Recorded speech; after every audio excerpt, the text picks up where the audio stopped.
I graduated college, and I'm from Minnesota, and I went to school in Michigan, and I applied in 2000, and I got rejected from Pixar. And You're kidding. No, I did. Yeah. Is the person who rejected you still there? You know, I still have the letter. I still have a letter. I've actually shown it to people. I go, "Who signed this?" I'm just curious. I can't get the name of who it was, but anyway, I really want to frame my my rejection letter next to my acceptance letter. There's 10 years in between those two letters, those two pieces of paper.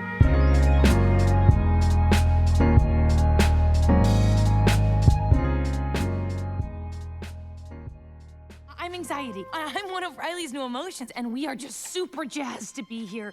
Where can I put my stuff? What do you mean, we? I wish I was as tall as all of you. Who the heck are you? I'm Envy. Look at your hair. Oh yeah, not happening. Okay, who's this guy? What's your name, big fella? That's embarrassment. He's not really big on eye contact or talking, but he's a really sweet guy. Well, welcome to headquarters, embarrassment. Oh, we're doing a fit. No. Oh, nope. Going high. Oh, you got a real sweaty palm there, buddy. What emotion was that? That's ennui. On what? Ennui. It's what you would call the boredom. Well, come on up here. Onward. Am I saying right? And what? No. Oh, nicknames. I'm gonna call you Wee Wee. No.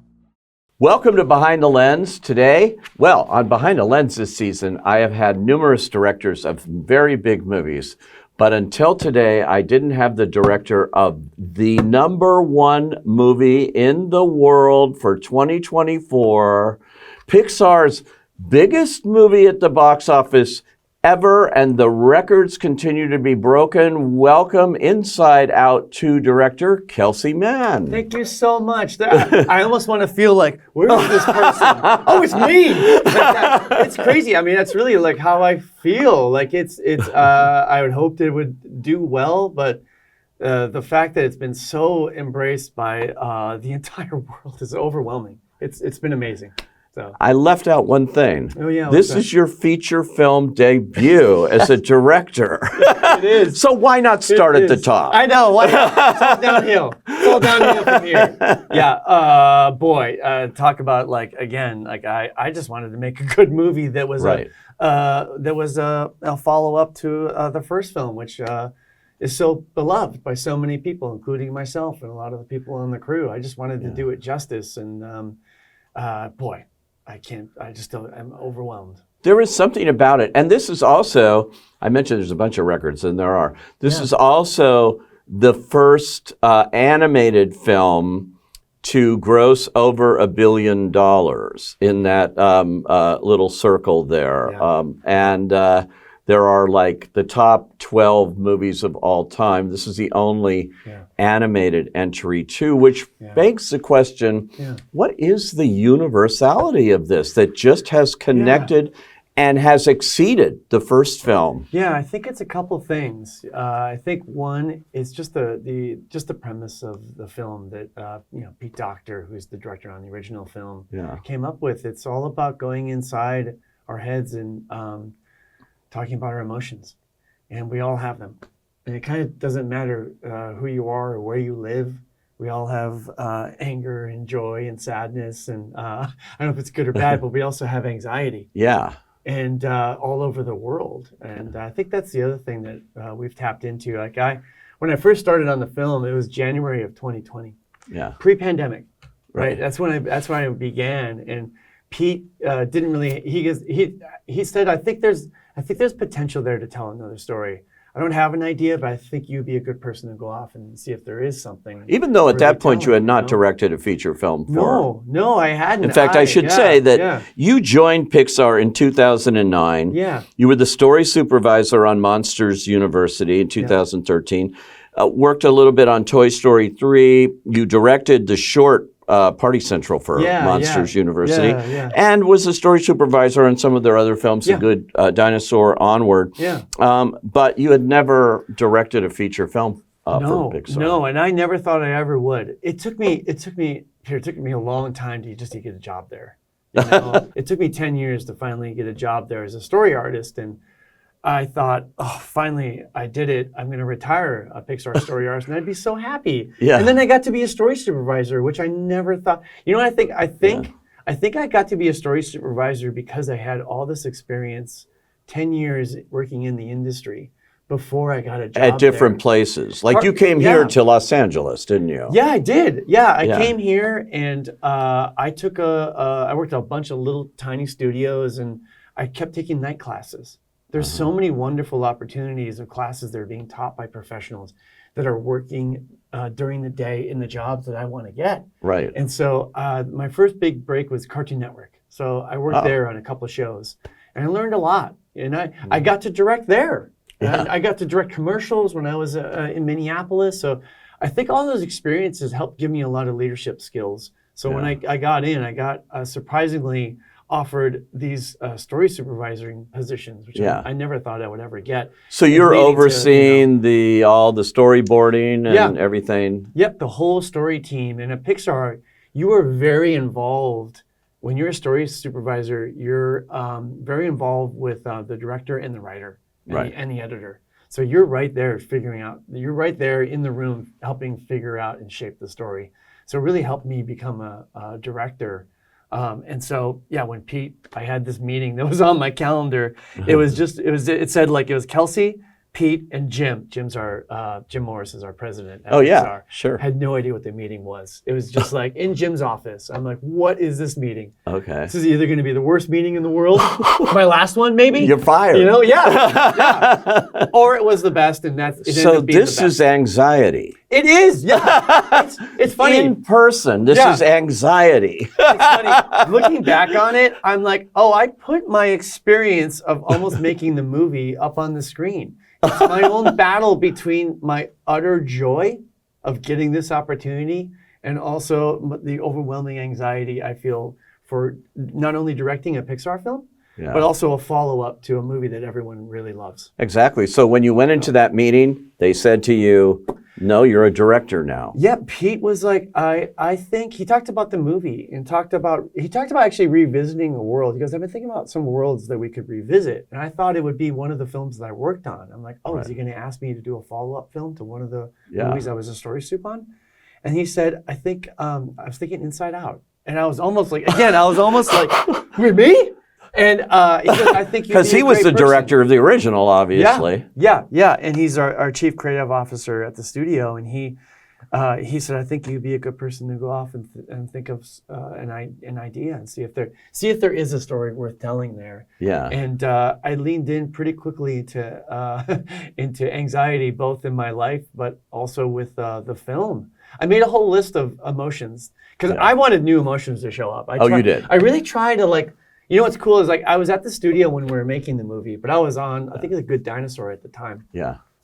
So I got to see it from the perspective of the audience, which is kind of cool because then I could go, what do I want? Right. And I do that as a director of any movie I do. I try to try to get in the mindset of being I would like one ticket for Inside Out 2 and getting my popcorn and sitting in the theater. Right. What do I want?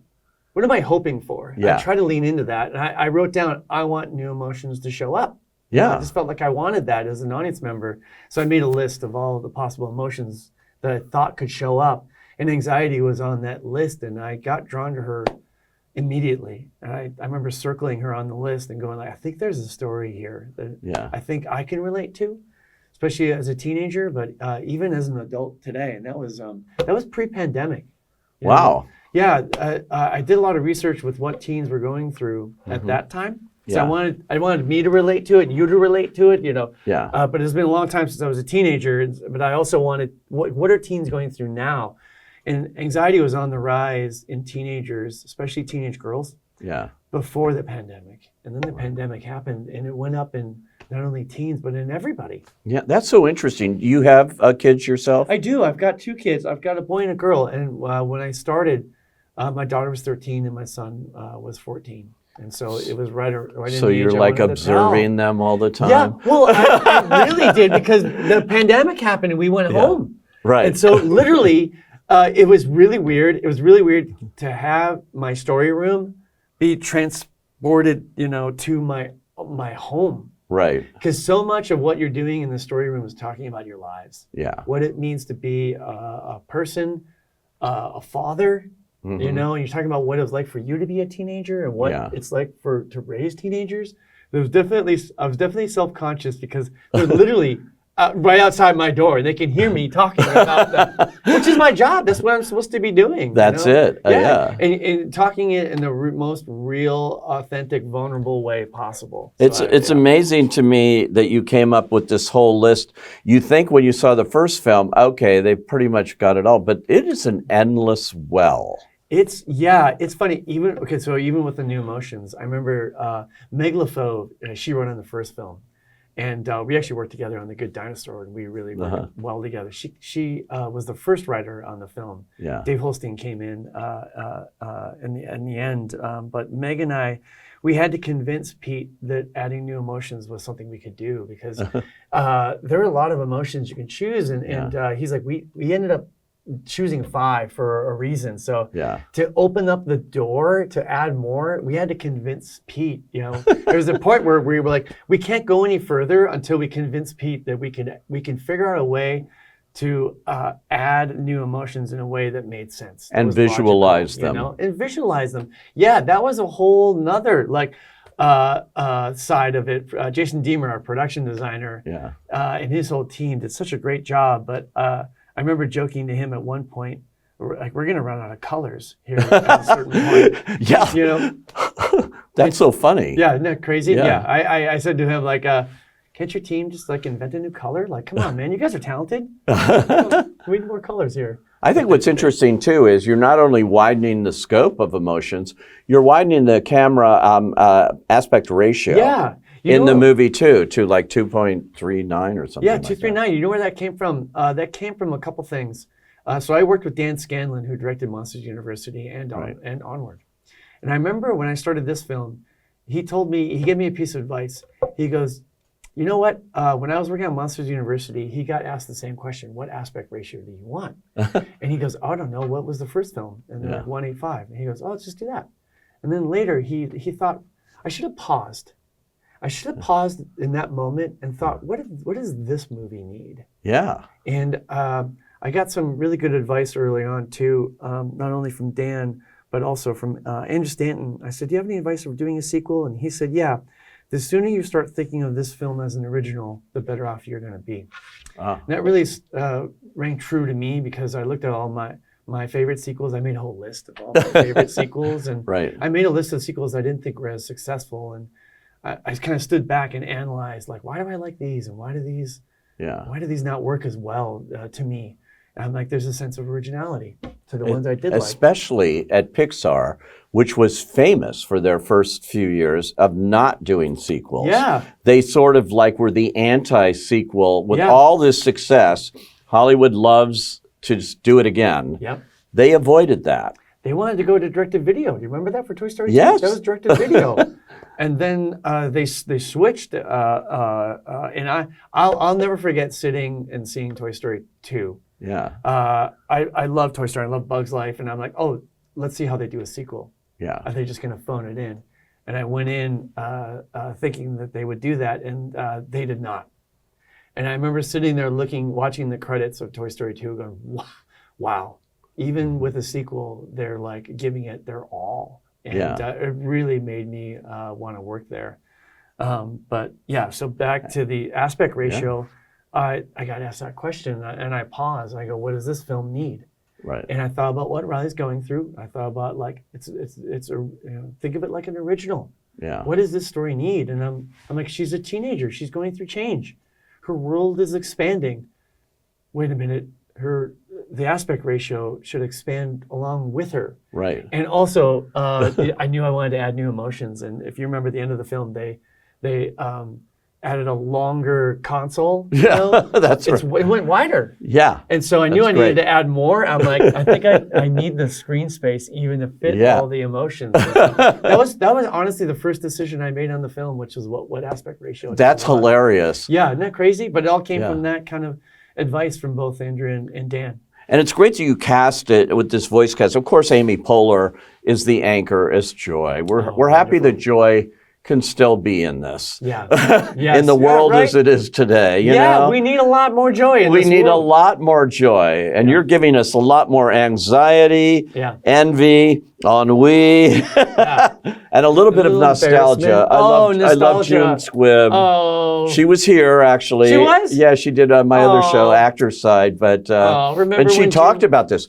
She's thrilled to be in the blockbuster of the year. She is having quite the year. June Squibb, I love working with. She's been been able to see her a lot, you know, because of Thelma too. Like she's killing it this year. I know. She's totally. done such a great job. I can't tell you. I've been at so many parties where June is there. I'm like, June, it's like 10 o'clock at night. She's like, I know. I have another party I'm going to afterwards. I go, I'm going to bed. She's still going. I know. She's 95? Yeah. She's just 90. Yeah, it's incredible. I want amazing. her energy and amazing. stamina. And I heard she has an amazing movie for next year, too. I talked to Really? the Sony Classics who have seen it. They're going to release it, and they said, unbelievable. Yeah, I believe it. She's incredible. Yeah, she's incredible. But in casting it, so Maya Hawke is anxiety, and she steals the show. Yeah. Anxiety steals it. She's great. Yeah. She's incredible. And that's Ethan Hawke's daughter. Yeah, and with Thurman too. Like, you know, there was one time I was giving. Sometimes you have to throw stuff to people to give them something to ground them. Yeah. And I remember throwing. I've never told anybody this. I go, oh, it's like your mom has scolded you, you know, that kind of thing. And she's like, got it. And I realized, oh, that's Uma. Like, every once in a while, she would also do some mannerisms. So I'm like, oh my gosh, I see your mom. Like, you know, I could see the similarities between the two of them. But Maya really helped out. That was a hard character to come up with. Or to come up with a way that was really appealing. And because I always pitched her as the antagonist of the film. Yeah. I pitched it as like a takeover movie. Yeah. A lot like All About Eve. You familiar with All About Eve? Absolutely. Amazing film, right? Oh, it's unbelievable. I pitched it like that. I go, it's all about Eve, where somebody's coming in and taking over. You know, the Eve Harrington is anxiety, right? And taking over Joy's kind of role, you know. Yeah. And so she started a little, like Eve is a little more, like she knows what she's doing. Yeah. So our first passes were a little bit more of like, I'm manipulating on purpose. Right. And she felt a little evil and kind of not, it was hard to relate to her. Yeah. You want to be able to understand what your motivations of your antagonists are. Right. And I didn't feel that in the beginning. And then we leaned into like, why do we have anxiety? Yeah. And it's really there to protect us and keep us safe from potential threats. Right. You know, fear is the feeling you get of a known threat, like you see it and it's there. Yeah. Anxiety is all the potential threats. And so we're like, well, she should love Riley just as much as Joy does. Mm-hmm. And so I switched it so that like it's really two parents arguing over how to best take care of their child, but they're both doing it from a place of love. Which is great. And then she really brings that. You can really feel the love and humanity behind what Maya's performance. Yeah. In addition to the fast talking, like she is so quick because anxiety is so much of fight or flight. Right. You know, fear and anxiety are very much like similar. It's all this like fear response thing. Yeah, yeah. And so when you're a known threat is like you see it and it's there, and you have your spike of adrenaline, right? But anxiety is the potential threat. So it's kind of, there's always a potential threat around us, you know, according to anxiety. Yeah. And so she's always in that fight or flight. She's really smart. She can think really quickly. She's that person who thinks like 10 things at once and you can't keep up with, you know, but in a way that's hopefully really charming and appealing. Because that can get kind of annoying too if you're not right. But man, does she bring the appeal and the humanity to this character. And that's what it does. And I'm sitting here listening to you, and I'm thinking, if this all goes south for you, you've got a whole career as a child psychologist ahead of you.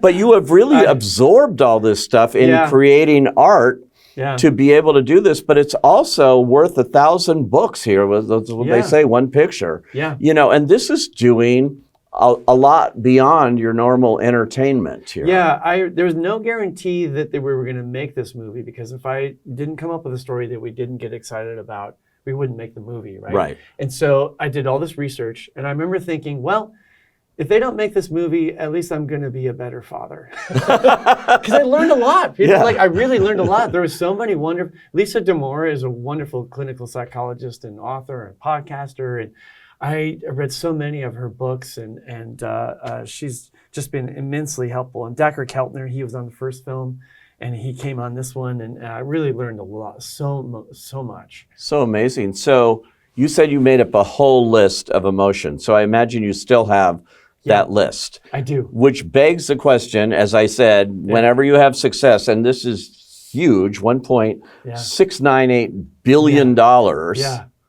and counting. Yeah. Award nominations, Golden Globes, Critics' Choice, and many others, to come, I'm sure. Yeah. Don't want to jinx it, but I think you're going to do well. Inside Out 3? You know what? It's so funny. I remember when I first started it, I thought, I want to have a story that's worth pitching, because I think sometimes when you tell people you're doing a sequel to a film that they love, there's this kind of reaction where they lean back and they're like, why are you doing that? Right. And I wanted my pitch, when I say this is what I'm doing, I wanted to win over those people. Yeah. And have them kind of lower their arms and be like, that's pretty cool. I wanted to convince that. But I found when people found out I was doing an Inside Out 2, they didn't lean back and cross their arms. They actually leaned forward and were like, how old is she? Oh. What is she going through? See, there you I'm go. like, whoa, I thought I'd get met with the arms crossed. And there's something, I realized there's something about this world that people lean forward and they want to see Riley's life. Right. And they want to see her whole life. Oh my God, you so can do this. You can do 10 more. of these then. Even in the beginning, Pete gave me open range. He was just like, I don't have an idea. Go for it. And so I explored lots of different ideas of different phases of her life that we could go into, and there's lots of opportunities of what we can do. And there's so many wonderful places in the mind that there are fun ideas that we came up with that didn't make it in the film. And also, to your point, the emotions. There's so many emotions. Right. I don't know how we're going to fit them all in headquarters, but they can come in and out. You'll figure out a way visually too, because what you've done with the real world, which obviously Riley lives in, versus headquarters, which is a whole different vibe, and you're directing two completely different movies here. Yeah, it's a really complicated world and story to tell. Meg and Dave, but it's like three-dimensional chess that they have to do. Because not only there's the inside and the outside, but no one really wants to see Headquarters, the movie.